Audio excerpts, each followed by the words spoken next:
Welcome, everyone. Nice to meet you and nice to be able to talk to all of you. And thank you again, Brother Salman, and all of you doing this great work.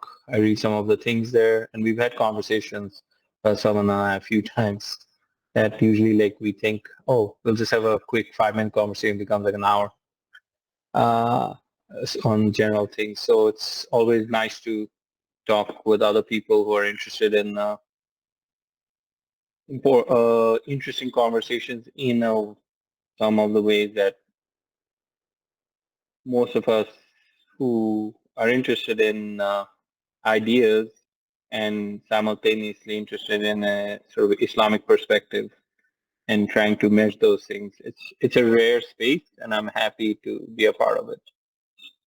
So when Brother Salman talking back and forth, we were having various conversations about modernity and how we could understand it as a descriptive or an analytical frame, not just a historical frame or not even necessarily a Eurocentric development. And through these conversations, he suggested that given my specialization in the humanities and my sort of expertise in this area, maybe I might be able to provide a talk and just an explanation of how those of us in the humanities approach this in an academic way and how that might be of use or informative to people who also are aware of an Islamic perspective to things. So that's how I would present how this talk or this idea of a talk developed for the audience. So today I will talk about modernity as a way of seeing, and hopefully it'll provide an analytical or descriptive way of understanding this historical development, not just as a date, as this point to this point, but a way of seeing, a perspective, and what in the academy we call an episteme. And so that conversation potentially could be generative, and I will talk about it today. I will talk about how it's sort of theorized and understood in the academy, in the humanities, and the qualitative social sciences, sociology specifically, and how from there we might be able to glean a perspective of it with vis-a-vis an Islamic perspective, an Islamic practice, and whether or not it is generative to have this conversation as a way of seeing, and whether or not an Islamic way of seeing can be understood through a comparative. So as I said, the title of my talk is a way of seeing, and I'll go through this, and hopefully we'll have questions at the end, or potentially you can just sort of provide questions in the chat, and then maybe we can come back to the end. I believe that usually works well, and someone might be watching the chat to curate the questions. So I'll just start off this talk today with two quotes, one an Islamic philosopher, another uh, a Western philosopher, specifically of the Enlightenment. And Ibn Sina obviously is a very well-known Islamically identified philosopher, even though he would just be a person who would call himself a philosopher. So there's two aspects of this. And the key thing here is the distinction between an onus of reason or just having a question. What counts as modernity, what counts as enlightenment, is this idea, is this what Kant would say, dare to know, sort of the courage and the audacity to just ask the question. And in a way, the same principle is being articulated by Ibn Sina, that there is belief and there's reason, and a lot of the time those aren't meshed.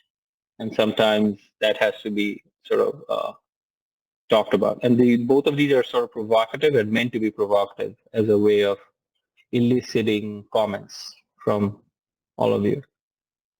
So the aims of this talk, I'll just say in the beginning, it's sort of providing a definition of modernity as a way of seeing.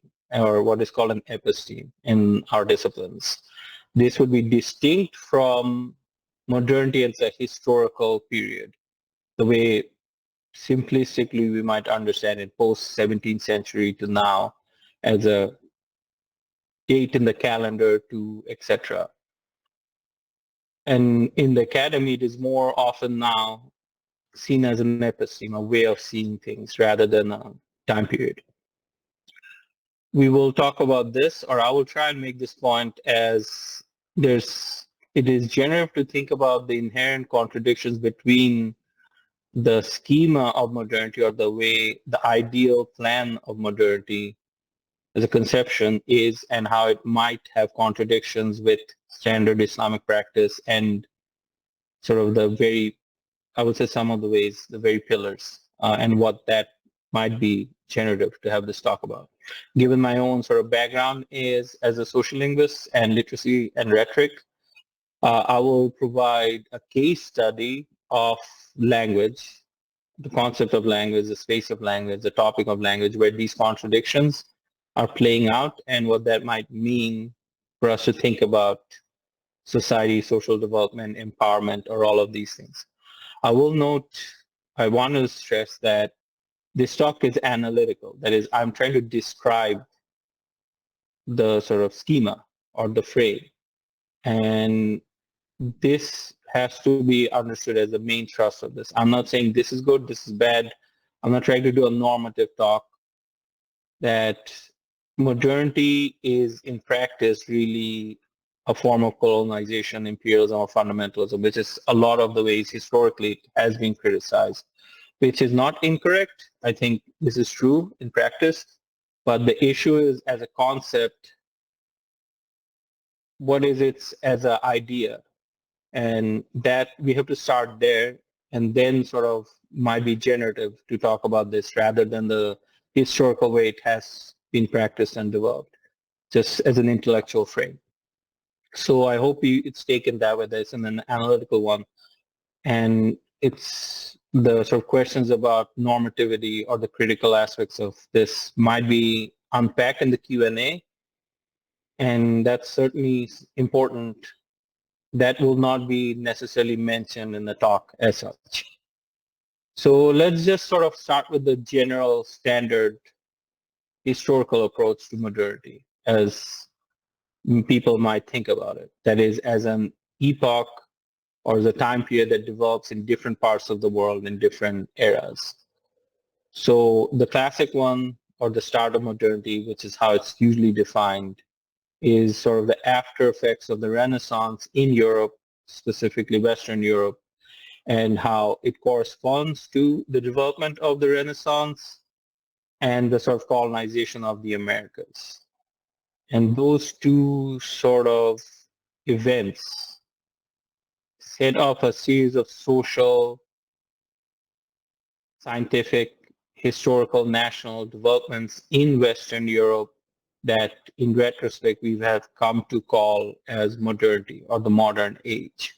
So it's a post-15th century development. It starts generally, if you want to talk about, just gloss over the things, in Italy with sort of the Renaissance. Then it moves to Holland with the advent of mercantile capitalism.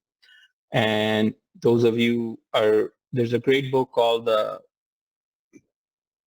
Nutmeg's Curse that sort of traces back capitalism and the rise of capitalism, not just through the US, England, but Holland or the Dutch settlement of Indonesia. So it moves there, and then there's this French Revolution, the US Revolution, the German unification, and the Industrial Revolution. So each of these mark certain things. So the Italy is sort of the aesthetic movement, the sort of free Renaissance man idea. Then you have the Dutch with the advent of capitalism. French Revolution as sort of democracy.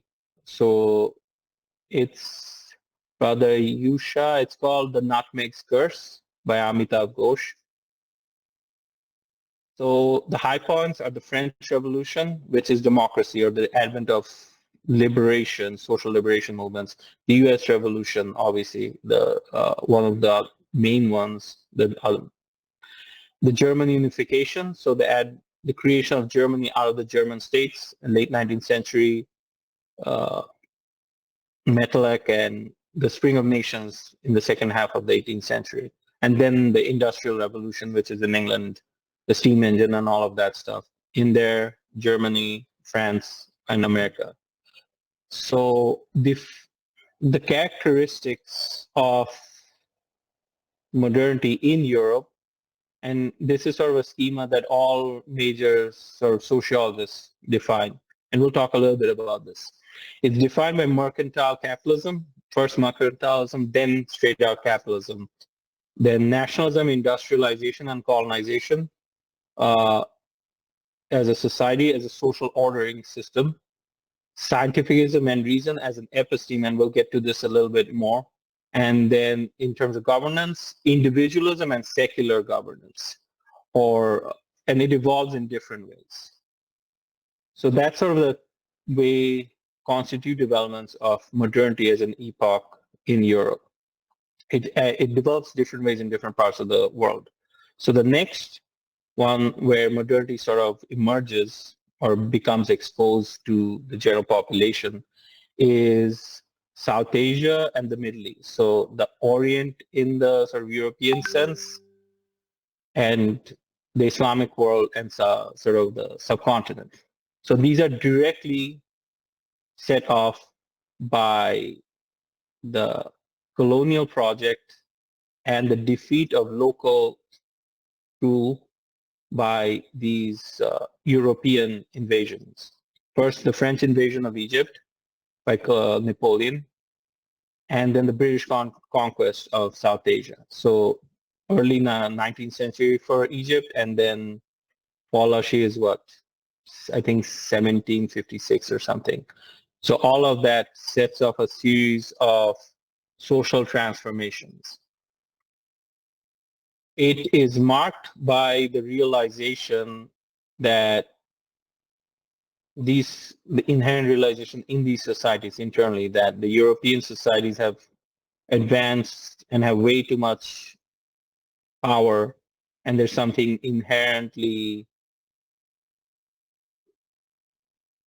not backwards is not the right word, but there's a weakness in local society that must be reformed. There has to be a change, and this happens all throughout these colonized spaces, and they take various forms. So, for example, it is primarily a post-18th century, early 19th century movement in these places. So the examples is the Aligarh movement for the Muslims in South Asia, in the sort of modernization, the Brahmo Samaj in Bengal. The Young Turks are a little later in the 19th century but it is still part of it. That's sort of the reform and the secularization aspects of it. But it also comes in the form of reactionary popularism, which is, I'll have to search these out, but one of the interpretations of Wahhabism has been sort of an anti-colonial movement based on the Orientalist frames of Islam in the West, in Saudi Arabia, and then the revivalist movements in South Asia. I know a little bit more about the latter than the former, and we can talk about that too. But so this aspect of modernity, in comparison to the previous one, is sort of constituted in these four domains in different ways. So it is defined by post-colonial independence, a notion of post-colony and sovereignty based on that. The capitalist form that it takes, and it is capitalism, not mercantilism, because by that point it has already matured into the form we would call extractive capitalism. And it is neo-colonialist in a certain way, that is primarily extractive.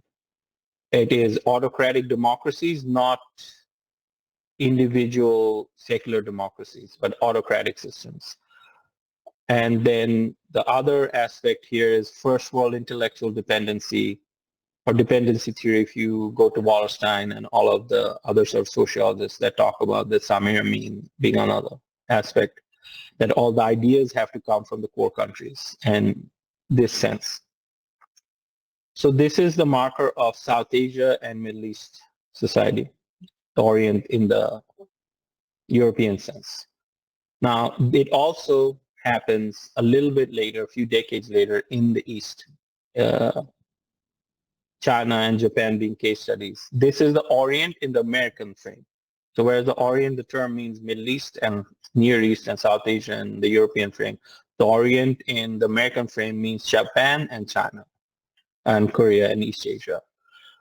So this was set off in those areas by two very sort of shocking events for those societies. It wasn't a formal colonization, but it was an absolute realization of overwhelming dominance by the colonial powers or the European powers, and it becomes just one, even though it's not settler colonialism or occupated colonialism, it is extractive, that it is, you will do as we say and get in line. So the first is the Opium Wars in China by Britain. And this again, I will point to Amitabh Ghosh books about the Opium Trilogy, River of Smoke. There are three books in that. It's fiction, but it is very well researched and grounded in the development of the Opium Wars in China and what that meant. Then the second example was the sort of U.S. imposition of global connection to the Japanese uh, empire then, which is called the Meiji Restoration. So after the Civil War, some of you might have seen the picture, uh, Commodore Perry, Matthew Perry, literally his name, goes to Japan with the submarine and shows up, and it shocks the Japanese to see this steel warship in their waters and being completely unable to do anything about it. That's when the realization happens that the US and the Europeans generally are a completely different category of society, and there's no resistance to it. So we need to modernize to catch up to them. And they initiate a sort of imperial system of modernity that becomes Japanese fascism in the late 19th century, 20th centuries. So it's defined by modernization movements in China. It's a very messy process that I'm not really an expert there, so I can't really talk about it. Japan, Meiji Restoration, the Korean developments as a part of the post-Civil War things, post-Korean War, and sort of the current regime, you can talk about left Japan, Hong Kong, Singapore, Taiwan, uh, or Korea. Those 5 points as sort of the containment and the control of the China Sea. The five diamonds, as it's called, 5-point star. So it is defined by national independence in a society, so national states, state-controlled government or socialism. So instead of free market policies, it is very heavy-handed social policies from the state, and you can have these arguments. Even in Japan, it was very much overdetermined by the sort of government in very different ways. It has been autocratic systems throughout, in most cases, in or one-party states, even if there's democracy, it's still really an autocracy because there's no system mechanism of changing the sort of actual policy. And then development of hybrid discipline. This is a little more complicated and something I'm not comfortable talking about because I'm not an expert in these areas. But it is a little bit different than the sort of dependency theory and the dependency of intellectualism that is in South Asia and the Middle East. So those are the sort of three classic sort of frames and pictures of modernity as a modern epoch or a transformation in the day of age in these areas. There's another theorization which is much more in vogue now in the academy, which is modernity is a state of transformation. It's not a date, but it is a perpetual state of, okay, things are no longer static. It is not going to be this. It's always going to be changing. It is always transformative. It is always sort of dynamic. And yesterday and today and tomorrow will always be different. That is the nature of existence. And this is hard for us to grasp that how radical this is in the context of what came before. And because we are so in we're so thoroughly naturalized in this way of thinking that things change continuously. But this was a completely new way of seeing in the world. There's no in the eternal order or ancient regime. It's always transformation. So given this, a lot of modernists or a lot of theories of modernity have defined it not as an era, but as a state of transformation, as sort of a given of state of transformation. And even here, they point to these four sort of pillars of this transformation and how it changes. So to draw a comparative to many of thinkers that most academic sociologists, heterodoxously informed, whichever, generally consider sort of an anterior father of sociology. Even Paul Krugman has referred to him, the Nobel Prize economist and the Times columnist, even Khaldun popularly as the father of sociology. And his classic work, sort of Muqaddama, and he defined or he talks about the transformation that is brought about inherently in society, how they change. So he talks about society as governed by asabiya, an internal connection, how that changes as sort of society development, all of this stuff happens. And the characteristics of this is as societies develop, there's more and more urbanism, there's more and more specialization, and this frays the asabiya of the people.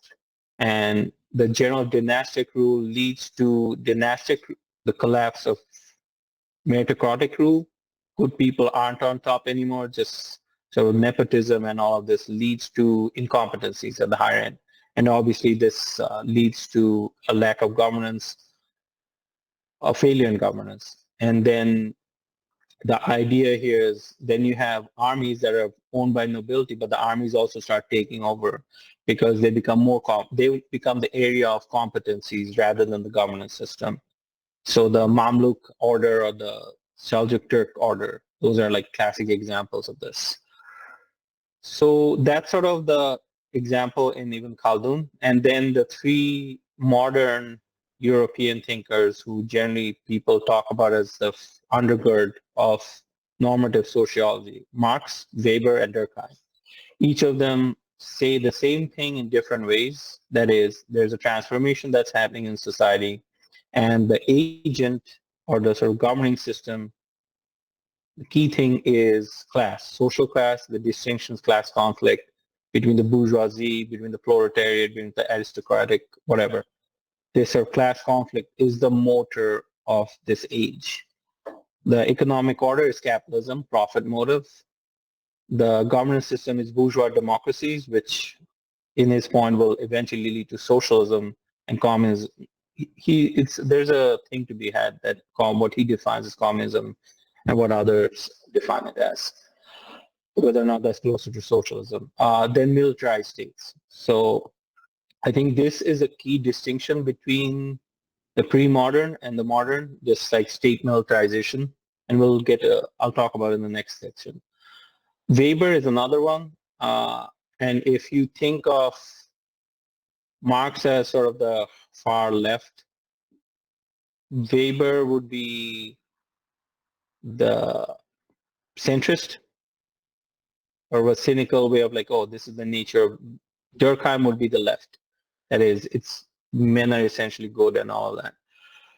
So the key thing for Weber is this idea of disenchantment that we can talk about this. And I think Brother Salman and this network has talked about this multiple times about the idea of disenchantment that Weber talks about in institutionalism.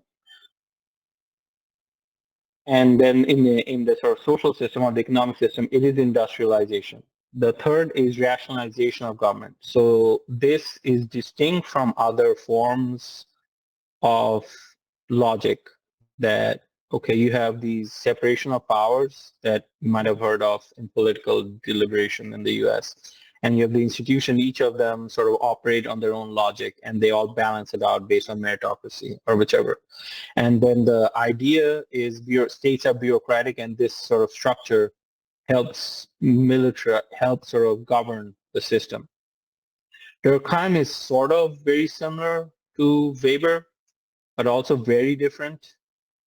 He's not necessarily talking about the sort of balancing forces because people are inherently not good.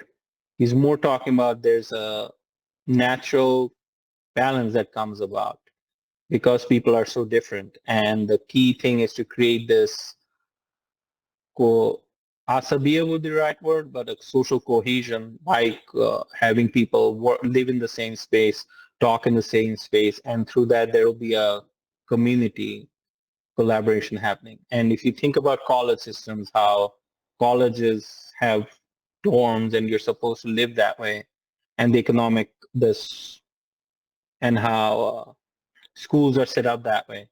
That is directly Durkheim, like 100% Durkheim. Durkheim designed the system for the French education system and the Collège Français or whatever they're called, and that was reproduced by everyone else.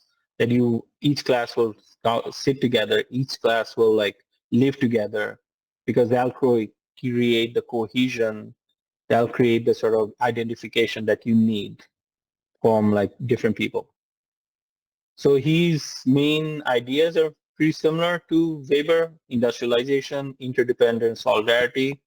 And here is where he's a little bit different. He doesn't necessarily, Weber believes in the bureaucratic state, whereas Durkheim talks about consent and the public sphere and all of this stuff through the educational system. And one of his most famous concepts is the anime, which is the sort of loss of collective identification that causes a lot of social deterioration, individual deterioration. So these are the main theorists in their past. They're, because they're so normative in standard academic sociology, they would be not seen as current but old and not correct.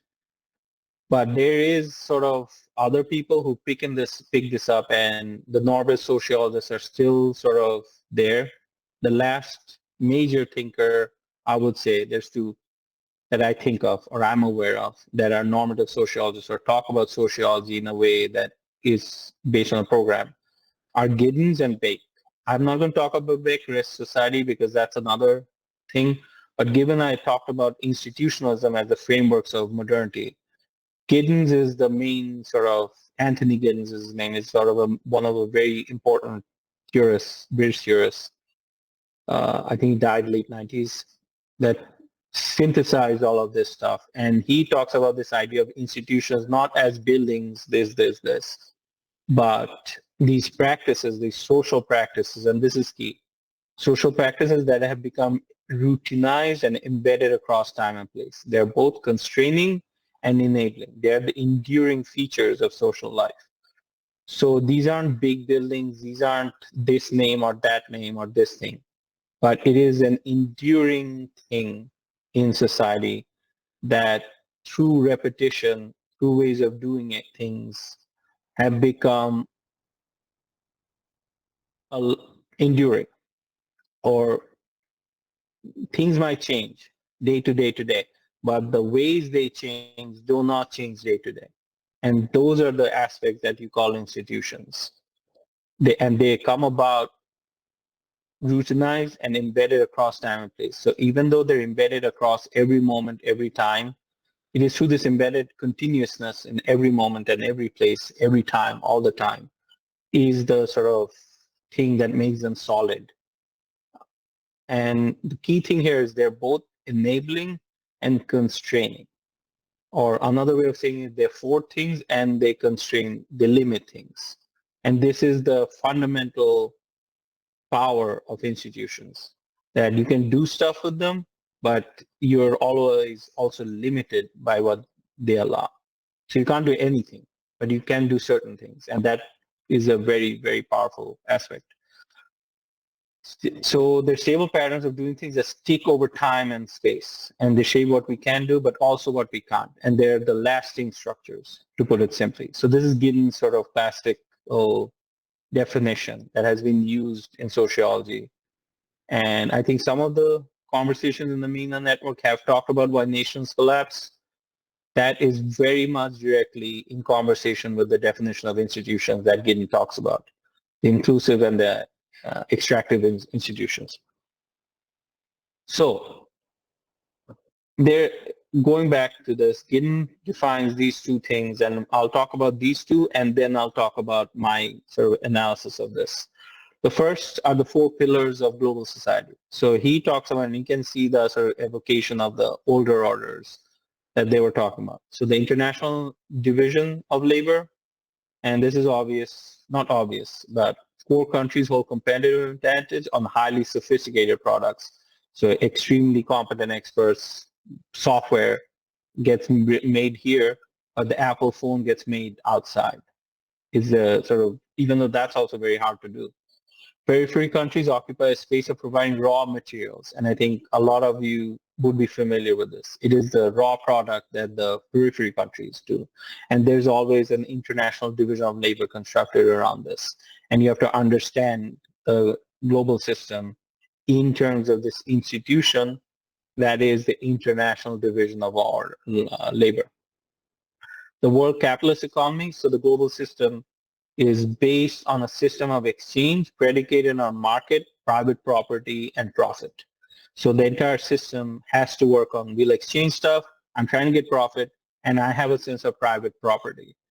And if you use my things, you have to do that. And these are all common sense rules now, but they're very historically developed senses that we take as common sense or givens. The nation-state system. Only nations exist as legitimate social bodies or what is called actors or agents in international politics. For example, the UN as supranation institution has no enforcement power. It simply doesn't. It can do resolutions, it can do all of these things, but it can't enforce anything, and it has no legal thing. It has no legal right or rule or enforcement. Economic cooperative units themselves just limit themselves to economic activity. So NAFTA was the classic example. Obviously, there are rules here, economic rules, and that's the primary governance. And that doesn't necessarily mean that one state is going to be able to coerce other states directly through law, but through the area of economic activity.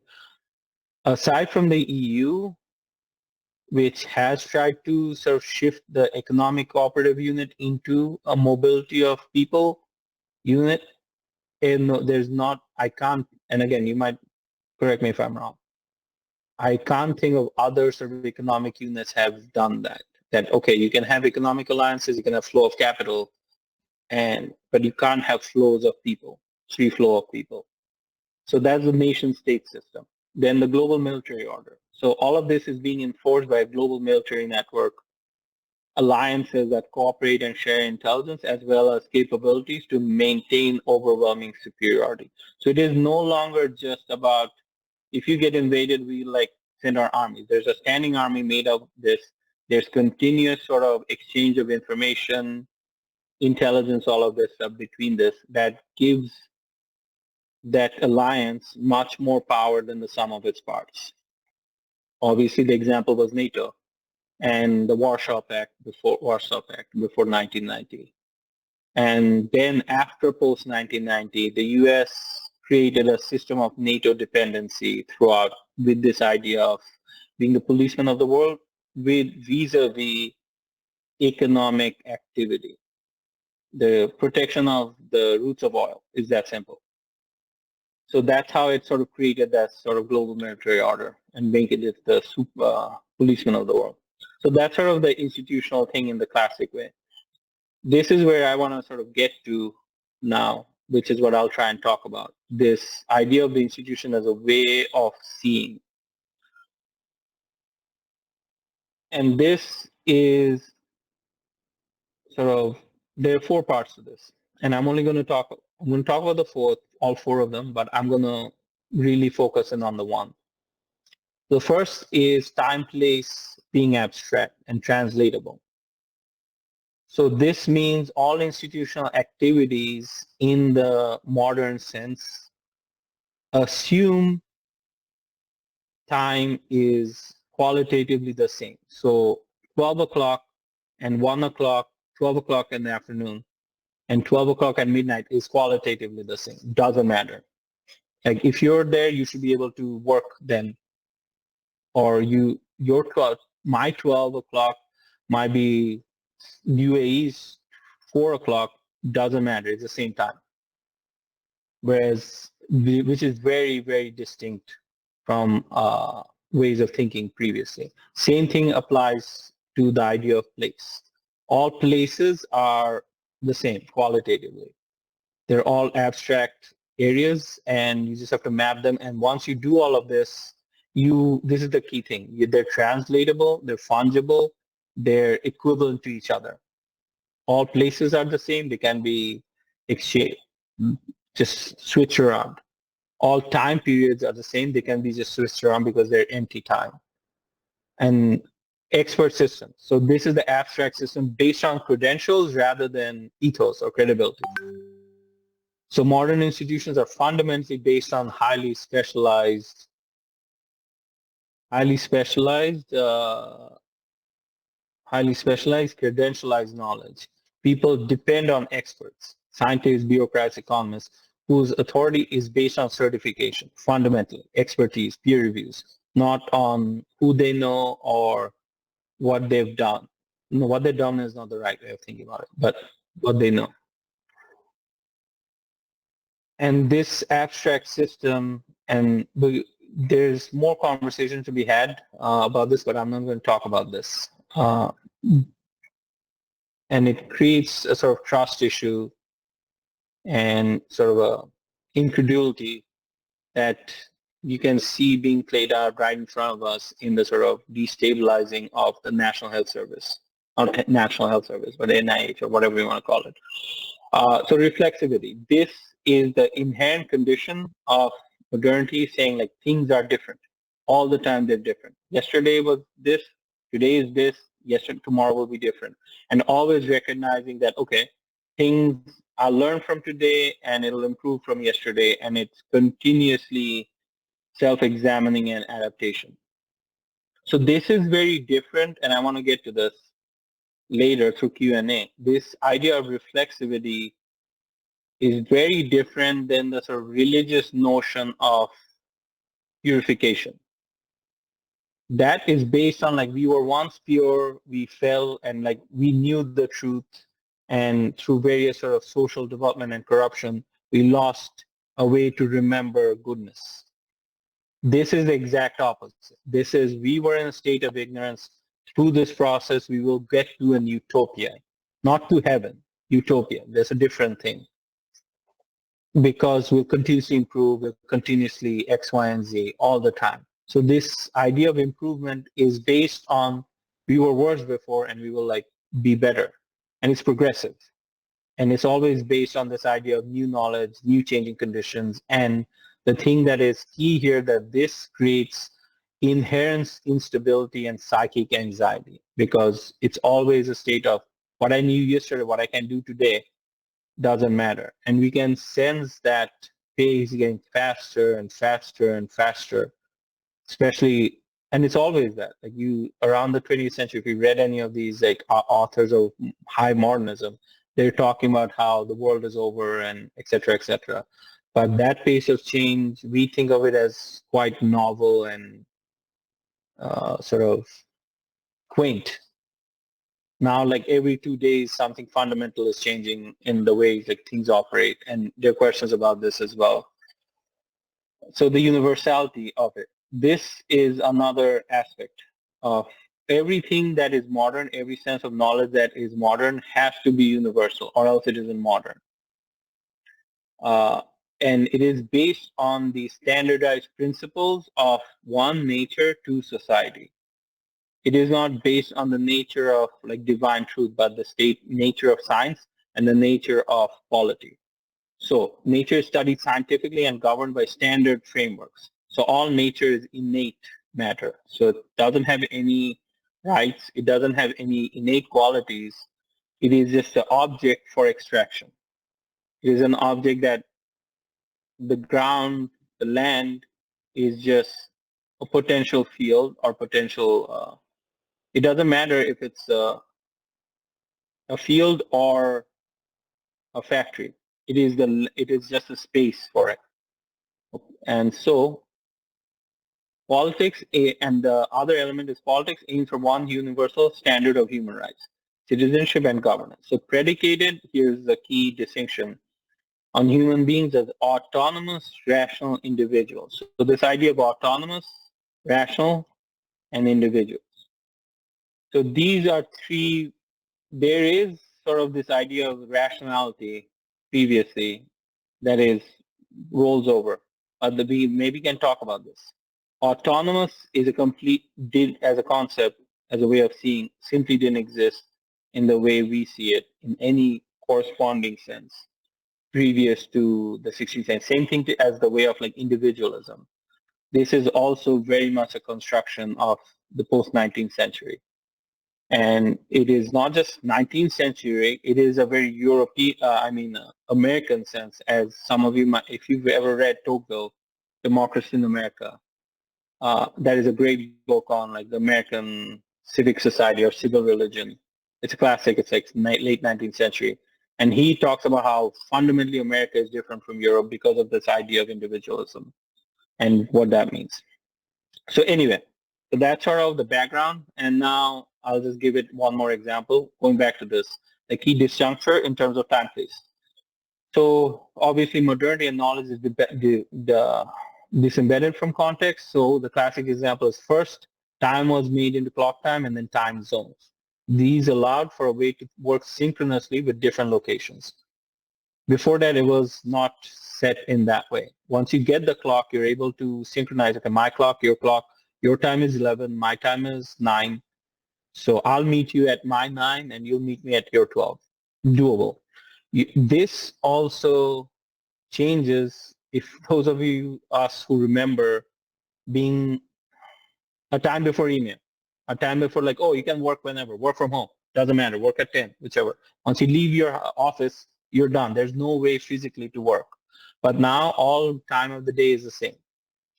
Okay, all time of the day is fundamentally the same. You work, it's empty space, empty time, whether you use it or not, that's your will thing. There's no sense of your circadian rhythm. There's no sense of any of this stuff that you work during this time, you spend your time with your friends, family, all of that. These periods are qualitatively different in an old order.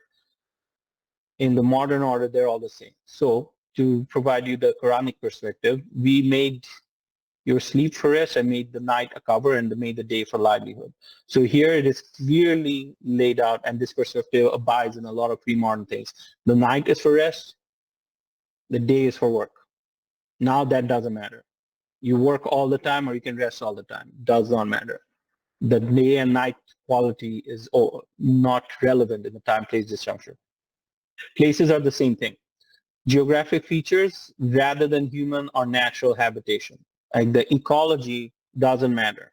It is geographic feature that matters. If you look at maps, map making, they're based on topography. They're not based on ecologies.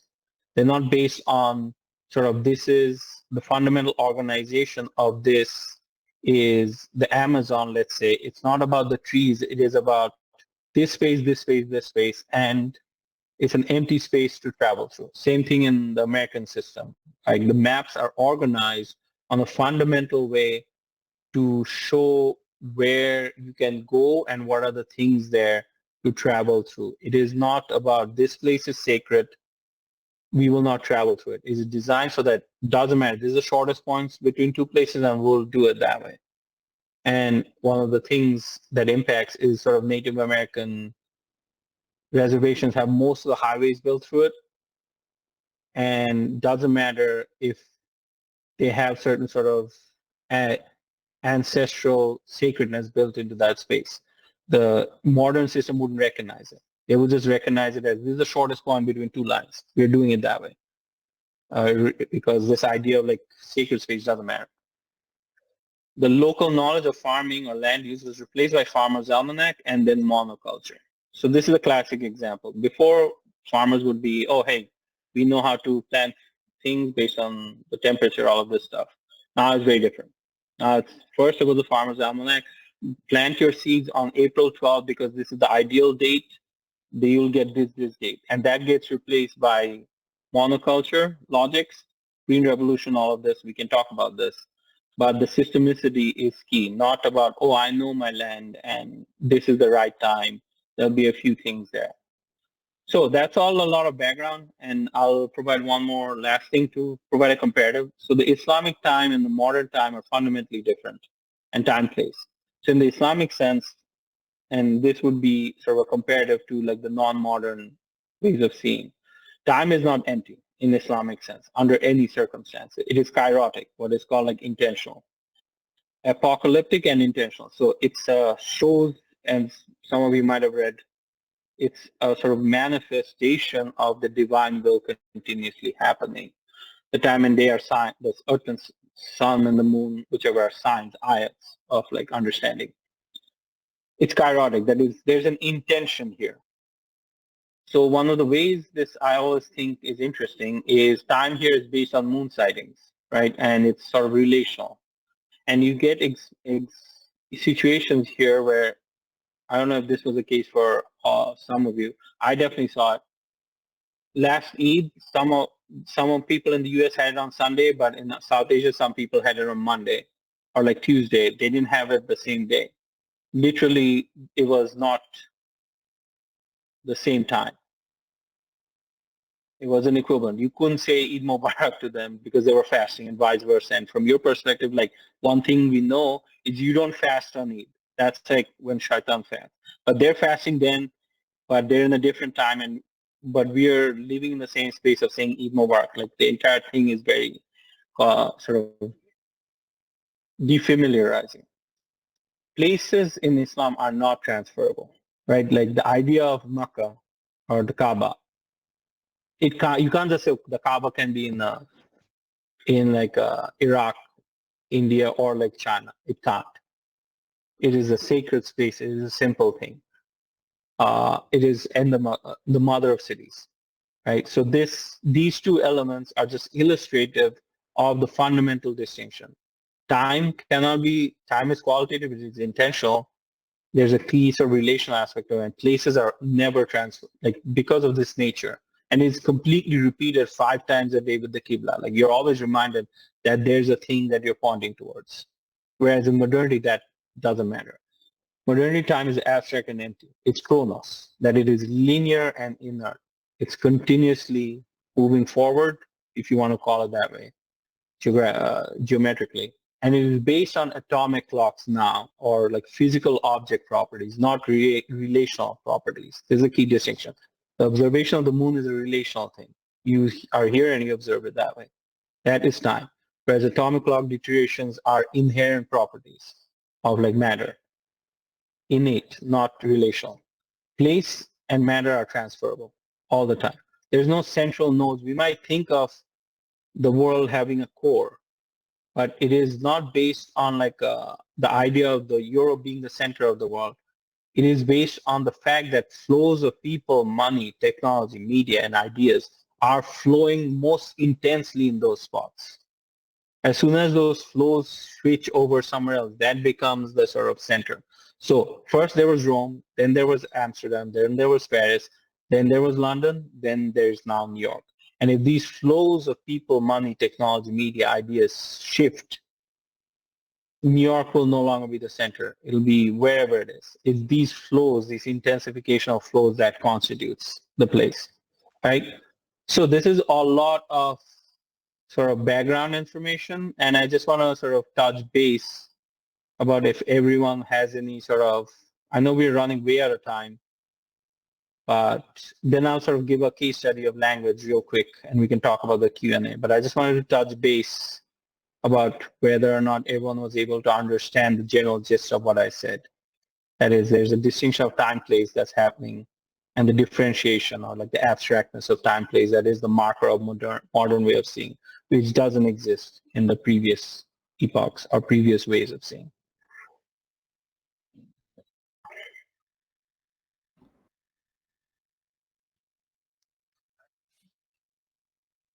So you want to start Q&A, or do you? No, I'm just checking in. I'll go through the rest fast, but if anyone, I went through a lot of information. I just wanted to check if people were able to like got the general dynamic. Then we'll like sort of, I'll give the example of the language system. Okay. Yes, brother Yusha. Yeah, I think I'm following. It seems as if like the approach to the way that we kind of view society in modernity is very kind of standardized or compartmentalized compared to like more traditional or indigenous forms of, you know, civilization. Uh, like things, there's more of an attachment or connection to a divine um, kind of ideal in comparison to like trying to keep things standardized and compartmentalized to be able to, you know, conceptualize or understand like how things are, how things should be in modern society. I don't know if that like is kind of like the approach that you're kind of going for when breaking down like, you know, different aspects of society and modernity. Yes, I think that's a good way of like talking about this, that it is an ideal based on sort of the good.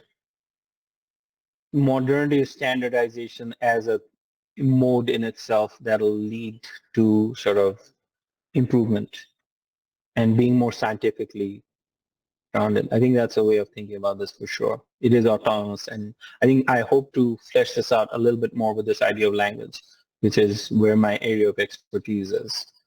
So just to illustrate this, what I just talked about, the institution of language, not the thing itself, but the institution, which is a standard way of doing things, the sort of subsisting, going back to this definition.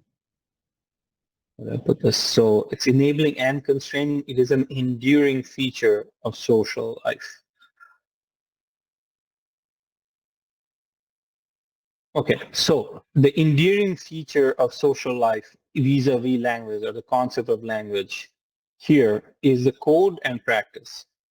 So languages in the language sciences are defined in two ways. One is the code, the other is the practice. They're simultaneously both things, which is very different from the sort of Islamic sense of language, and we can, or pre-modern, that's another way of saying this, of the way languages are interpreted or seen. So there's, in the language sciences, or anyone who studies language academically, there's two ways. One is the sort of standard code or the formal language, which is the ideal thing that develops. And there's the actual practice, which is speech, which is not the same. So while you can get away, an example of this is while you can get away with speaking in your dialect in your community and informally, you can't do that in a formal community, which is a space of formal standard language. Pre-modern societies had a different way of conceptualizing this. Lingua franca and vernacular speeches based on domains of activity. And this is key, that it was religious spaces, Latin, and Greek for Europe. So these are, again, codes that are not lived languages, and people didn't speak them every day to day outside those spaces. They speak a very formalized register of it that corresponded to the written register of it all the time. So the writing came first rather than the speech. And outside of that space, they wouldn't even ever use it because that was a dead language or lingua franca outside of that. So same thing for Arabic, which is what it is for us now. Like in the mosque, it's the Arabic that is used is the Quranic Arabic, the classic Arabic, not the actual Arabic on the street. And that language is based on the written form of Arabic rather than the spoken ways of communication. Same thing, Persian, in that sense. So in the Islamicate, or like the broader world in the post-pre-Britain phase, you had all these states, the Islamic, the Persian empires, the post-Mongol, whatever, all of them use the Persian language as sort of the language of bureaucracy. And that Persian language was predicated on a bureaucratic apparatus and the text itself. So it was a register rather than sort of Persian speech. Modern languages operate differently than this like lingua franca and the vernacular speech concept. Modern languages operate on the idea of a national language and a regional dialect. So this is again further broken down between the formal standard forms of national languages and informal spoken forms of national languages. These breakdowns are often a shorthand for ethnicity, national borders, and classes. So these domains are not primarily but judged by social hierarchy, not by domains. So to give you a specific example, you have American English, you have British English.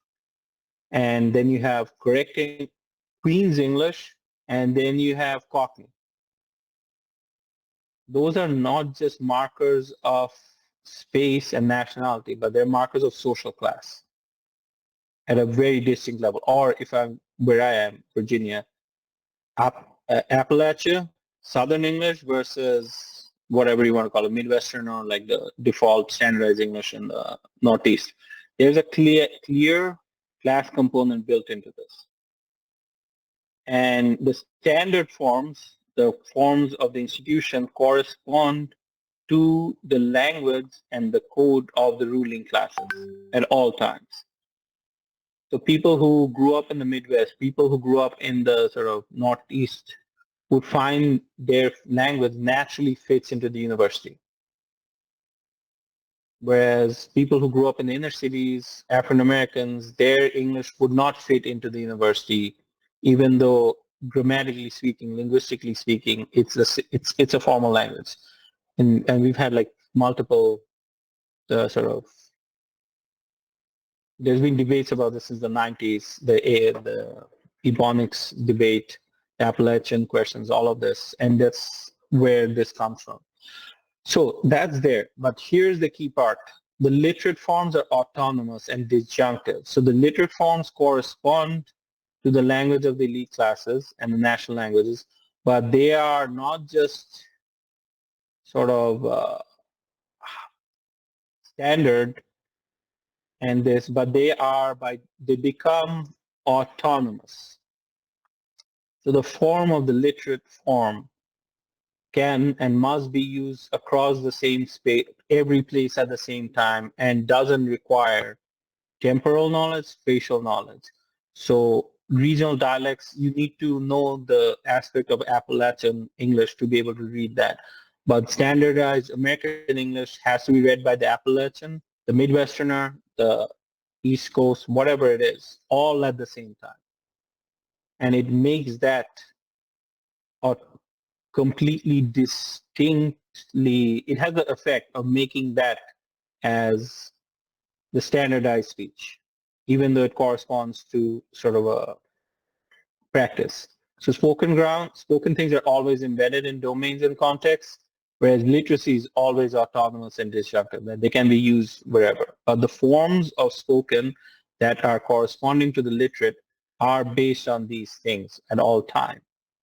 But they disappear because they're sort of transferred out universally. So the way this developed is mass printing was a fundamental marker of European modernity. Well, and this is a lot of people have studied this, and there's a lot of interesting points about this. Whereas Islamic societies were generally much more literate in the late 15th century. Like people read all the time, but they read manuscripts. They written like handwritten calligraphy. But it did not take root, print did not take root in the Ottoman or Border or Turco-Mongol empires till like another 2-3 centuries, where they just not rushed. It went through all of Europe really fast. It caused the Reformation. It caused like all those like massive civil wars. It directly led to this sort of social conditions and the sort of unraveling that led to the protests like the wars of reformation and then the enlightenment. And we can talk about how mass media now is having a sort of same suturing effect, on destabilizing effect for us. So the thing that it allowed mass printing systematically and synchronistically. So happening all at the same time, all at the same places. So it also what we understand as standard grammar and standard spelling. This was directly an effect, an invention of mass printing. So if you look at, I don't know if you've ever read old like Shakespearean plays or anything, you will see how they spell things differently. And you're like, what is this? That's weird. But that is because people, when we were writing manuscripts, printing things out by manuscript, not everyone had the same spelling in front of them. And it wasn't typeset. So it couldn't be reproduced all the time. So there was different spellings that are happening all the time. Same thing in terms of like standardized grammar. Because once things start to get printed, the typesets have to be set in a certain way. And then the clauses and the sort of prepositions have all, okay, this is where this is so that the typeset format, the page can be set that way. And it'll be click, click, click, click, click, produced. If you're handwriting it, you don't have to do that. Each time its movement can change. So this literally creates standard spelling, standard grammar. You wouldn't have this, what we call standard grammar in school, that the preposition will be here or the sort of split infinitive is a problem without this. Mass education system took these codes based on mass printing and made this the function of the curriculum. Oh, all the books are written this way. This must be standard grammar. This must be standard spelling. So we will teach how to spell red, R-E-D, as opposed to R-E-A-D or something. So it becomes the curriculum based on the mass thing. And based on this, it also creates proficiency levels. Okay, so standardized levels of this. So if you're basically literate, you read up to a fourth grade. If you're functionally literate, you read up to an eighth grade. And this is reproduced in a standardized way with the newspaper. Okay, so anyone who reads the Times and understands every word of it is seen as proficient at the eighth grade level. And all newspapers operate that way. Like, what words do we use? This word is too hard. We edit it out. Or this sentence is too complicated. Or this knowledge system, this supposition is too complicated. So edit it, cut it, simplify it, because this has to fit the eighth grade level and vice versa. So it reinforces itself. So simply put, nationalism or nation states emerge through the hard rituals, that is Pledge of Allegiance, national holidays. All of us do the same thing, and soft rituals. Reading the same newspaper as your neighbor and learning about the same thing at the same time, and through that process, practicing and naturalizing the same language. Right way of spelling, this is the English way of spelling, this is the British way of spelling, this is the American way of spelling. Theater, Theater versus Theatre, because that is how the New York Times wrote it versus the BBC, and eventually becomes the rule. So this creates a shared reality predicated on national sense of society and one differentiated into domains. So again, going back to this newspaper thing, you have the headline section, you have the market section, you have the art section, sports section. These are all the constitutive domains of society, and they are artificially created through this practice of newspaper reading. That art has nothing to do with sports. This is a different section. Art is this, sports is this. They're not the same because we learn through the sports. By reading sports is a different section. So that's sort of creating these domains and standardizing them. That is producing the sort of effects of modernity. So this thing happens, the standardization language happens in France, 18th, 19th century, post-revolution, Italy, 19th century, Japan, 20th century, Turkey, 20th century, Indonesia, 20th century, UK and US never happened formally, but sort of laissez-faire approach, with the higher education being one of the main drivers and civil society and the market. So that's sort of the development of this. Now I want to sort of give you a quick example of this from the move to modernized and standardized language in Bangladesh. This is sort of my last research project. So it looks at the state language reform that was initiated in Pakistan in 1950. Back then, Pakistan was East Pakistan, which is not Pakistan, and West Pakistan, which is not Pakistan, East Pakistan, which is not Bangladesh. There was a debate there about what would be the state language, whether Urdu would be the only state language. During this process, there was a proposal made to write Bangla in Nastaliq, that is the same script as Urdu, as a way of, okay, we'll keep two languages, we'll write them in the same script, but through this process, through evolution, both of the languages will merge because we both use the same script, everyone's talking the same, and eventually they'll become one thing, which was to be called Pakistan. Bengalis or Bengali intellectuals resisted this idea of Bangla as Nastaliq, various logical reasons, because Nastaliq was written in Arabic script, which is harder to print than the Devanagari script, which is modular. But they also proposed their own basic language, a modernized form of language, Bangla, that is called Shahod or Basic Bangla. So this would be something that would help national development. And so let's really look at the example of this, okay? So here's a set of sentences given in the old Bangla and then like the new Bangla that they propose. This is the new, this is the old. So here's sort of the definition, whatever you want to call it, translations that are there from the report. So let's just point out a few things here. I'll just wait. There's some notes here. Sorry, I want to. Wait, what happened here?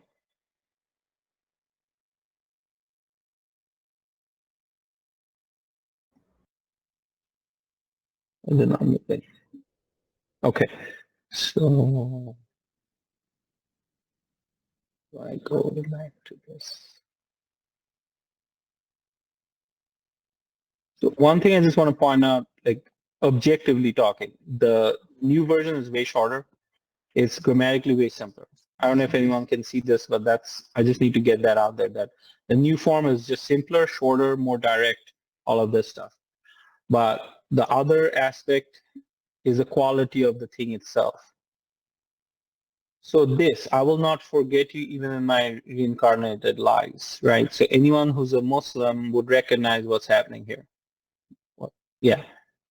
I will not forget you in my even in my incarnate lives. I will all not forget you till the time of judgment. So this is the translation. So reincarnation is, as a concept, like a blasphemy in Islam. You can, as an idiom, you wouldn't be saying that in an Islamic Bangla. It would not be. So you try to like provide an example of this. I will not forget you to the time of doomsday. This is their translation, but we would just understand it as Qiyamah, right? Which is what they're saying here. So this translation, as everyone can see, isn't just a translation of simplifying the grammar, simplifying the syntax. It is a simplification of it's a distinguishing of culture itself to correspond to an Islamic perspective rather than a Sanatha perspective. So the language reform or the standardization that's happening is correspondingly translating a certain sort of culture. And so all of this, right? So that's sort of an example of the languages that they're given. This corresponds to a certain sense of like the ideal versus the sort of functional dimensions of language. So going back to the Islamic sense, this view of modernity, and it is a culture and it is a function, a tool, is different than the sort of language ideology that abides in, for example, in Islamic society, as an example of non-modern society. The Quran in classic Arabic has a conservative effect on Islamic language ideals. It's shaping art, literature, music, and aesthetics in all levels. It's a culture, and so this has an effect of sort of creating a sacred language that is different than the national language.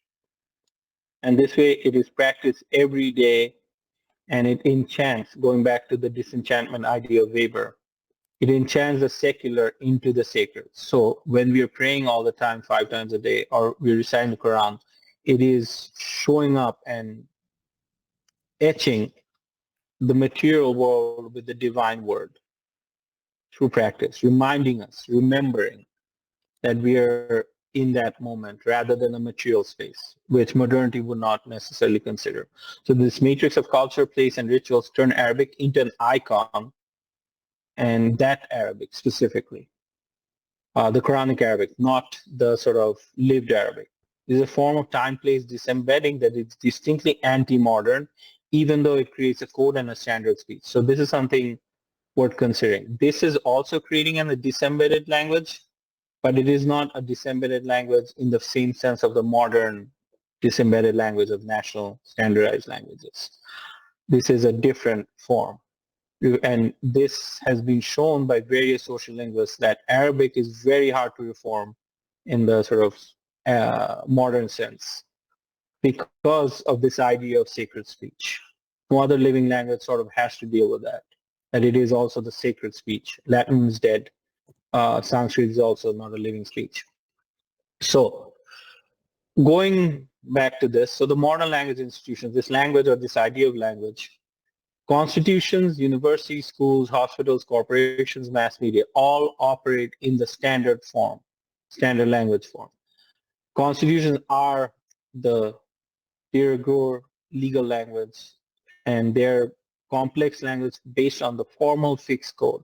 If they don't exist there, that concept, that term, that sort of framing doesn't matter. It's not existent. Knowledge is something that must be expressed in standardized academic language. If it's not standardized, university printing, whatever, is not going to recognize it as speech, literally. Languages are a skill to master, so languages become skills of grammar, punctuation, spelling. This, if you don't do it this way, you're not linguistically competent, even though you might be able to speak fine. Hospitals, technical language and not data is used for classifying illness and care. So patients are just a set of symptoms. That's how like a lot of discourse around medicine works. You don't matter. Your lived experience doesn't matter. What do you feel? You have a temperature. That's the thing. That patient is temperature 1.5 or whatever it is. That's how that person becomes because it's a symptom, not the person. Corporations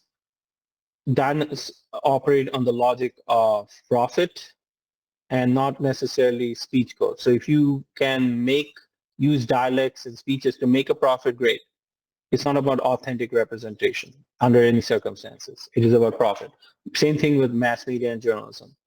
Because of the nature of this, nuanced languages are stripped away for fast uh, uptake.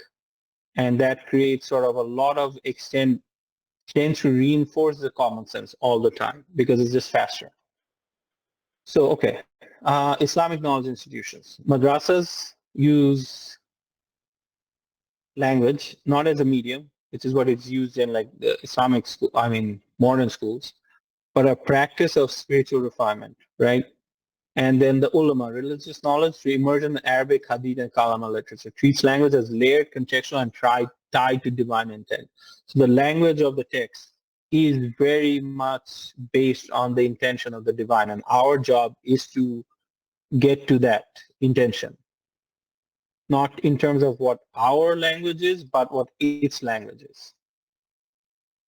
The Sharia, okay, legal code also tries to be an ethical framework grounded in revelation, but whereas depending on context, intention, so this is where sort of development happens, certain modes of reasoning, situational grounds of that period.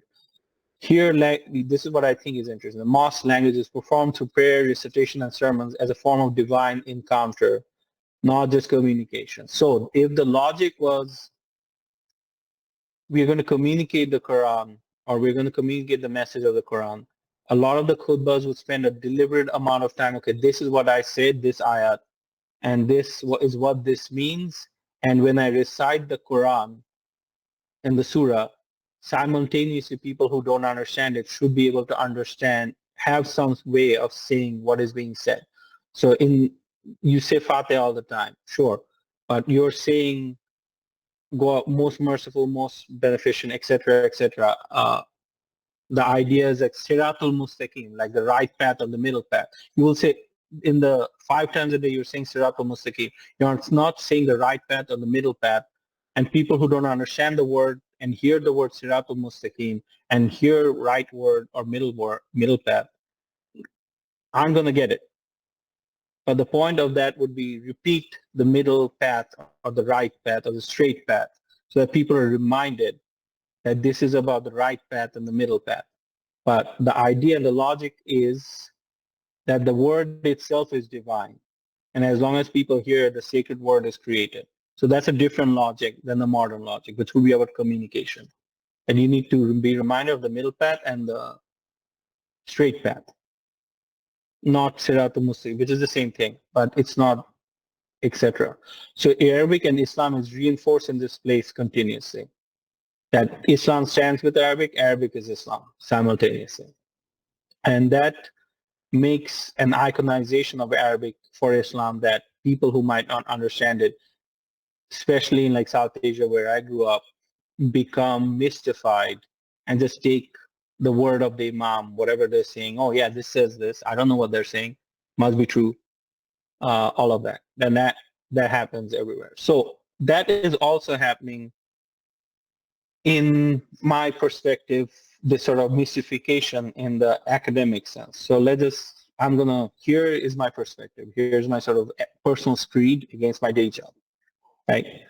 So knowledge making the academy, my life. Lectures, workshops, outreach, doesn't matter. Like this thing I'm doing, I can't put it in my tenure file and get promoted, right? This is a community work. It would more specifically, if I did publish this, write it up and got a peer review, then it would work. But this thing, me talking, doesn't count for anything. What is marked as peer-reviewed, which is a mark of my expertise and contribution. So I must apply the practice of the academy, peer-reviewed, and secular grounded research. So for example, give you like a very specific example. So some of you might be familiar with Ibn Arabi's definition of language as an ayah or a divine utterance that must be sort of unpacked for intention. But if I started with that definition of what language is, okay, there's utterances in the world and it somehow corresponds to sort of creation, that would be, oh yeah, you're doing Islamic studies, not social linguistics. Oh, nice that you brought in some Islamic perspective, Islamic studies perspective about this. It'll be perspective, it'll be flavor, it'll be heterodox rather than knowledge. To work within the paradigm of this, I would have to either start with the definition of semiotics from Saussure, rhetoric from Burke, or linguistics from Chomsky and the Himes. Right? Any other definition of language in my day-to-day like, academic work would be, oh, this is just flavor. This is not knowledge. Because this is what counts. This is not what counts. So that's on the sort of example in the academic sense. It's distincting these things, like the Islamic ways of perspectives can't break in without being flavor or disciplinary studies. Same thing is happening in terms of this. So I attend mosques in universities and I see so many sort of imams there who talk about those things, but there's so many professors here. They're very prominent area studies and religious studies scholars at my university who would not get up there to do the khutbah. Even though they're there weekly, they're praying, so they must believe and they must have a correspond to it. And they have an expertise in Arabic that would allow them to do this. They don't go up there. They will never go up there. Even though they could, because the khutbah is sort of a speech. You don't have to be all of this. You could like create it, and they have that knowledge of the historical thing to be able to talk about. They've written books on this thing. Why couldn't they do this? But they do not bring their academic knowledge and expertise.